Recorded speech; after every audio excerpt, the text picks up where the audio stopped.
Councillor অবাক করে দেওয়ার মতো ঘটনা। এবং বলে না যে এই একটা শীতল স্রোত চলে যাচ্ছে মেরুদণ্ড দিয়ে, সুষুম্না কাণ্ড দিয়ে, সাহিত্যে পড়তাম। সত্যি নিজের পার্টির লোক, সে বিহার থেকে নাকি লোক ঠিক করে এনেছে নিজেরই পার্টির কাউন্সিলরকে গুলি করে মারার জন্য। কারণটা কি আমরা তো এটা বুঝতে পারছি না। পিছনে কি ধর্মীয় কারণ আছে, রিলিজিয়াস কোনো কারণ আছে, কোনো হিন্দু কাউন্সিলর থাকতে দেবে না, না এই ধরনের কোনো বিষয় আছে, আমরাই বুঝতে পারছি না। তৃণমূল কংগ্রেসের কাউন্সিলরকে খুন করার চেষ্টা করছে।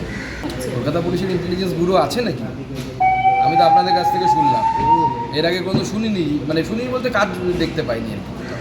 নাহলে নির্ভয়া কাণ্ড, কলকাতার বুকে 1000 কেজির বেশি অ্যামোনিয়াম নাইট্রেট পাকড়া মানে ধরা পড়া, বিভিন্ন সময় দেখেছি কেন্দ্রীয় বিভিন্ন এজেন্সি দিল্লি থেকে এসে বা অন্য রাজ্যের পুলিশ এসে কলকাতা পুলিশকে জানিয়ে কখনো না জানিয়ে অপরাধী ধরে নিয়ে চলে গেছে। শহরের মহানাগরিক যদি পুলিশের উপর আস্থা না রাখতে পারে তো সেই পুলিশ রেখে লাভ। এবার ধরুন উপর থেকে বাংলার হোম মিনিস্টার চাইছে আর পুলিশ করছে না, এটা যদি আমাদেরকে বিশ্বাস করতে বলে বাংলার মহানাগরিক, তাহলে তো সেই হোম মিনিস্টারের থাকা উচিত না নিজের পদে, তাকে সরে যাওয়া উচিত, আত্মশ্লাঘা থেকে সরে যাওয়া উচিত যে আমি এমন একজন রাজ্যের পুলিশ মন্ত্রী, আমি বলছি আর পুলিশ শুনছে না, তো আত্মশ্লাঘা হওয়া উচিত, নিজের উপর ঘৃণা আসা উচিত যে আমি এই কাজের যোগ্য নই, আমাকে সরে যাওয়া উচিত।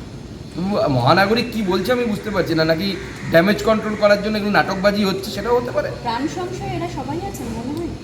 এখন তৃণমূল কংগ্রেসে এখন চরম গোষ্ঠীদ্বন্দ্ব চলছে। তৃণমূল কংগ্রেস আস্তে আস্তে জিহাদি শক্তির হাতে, জামাতের হাতে, বাংলাদেশের জামাতের হাতে তৃণমূল কংগ্রেস যাচ্ছে এবং যাবেও। সময় এলে পরে ব্যানার্জি পরিবারকেও লাথি মেরে ঠিক জায়গা মতো যাদের বসার তারা বসে যাবে।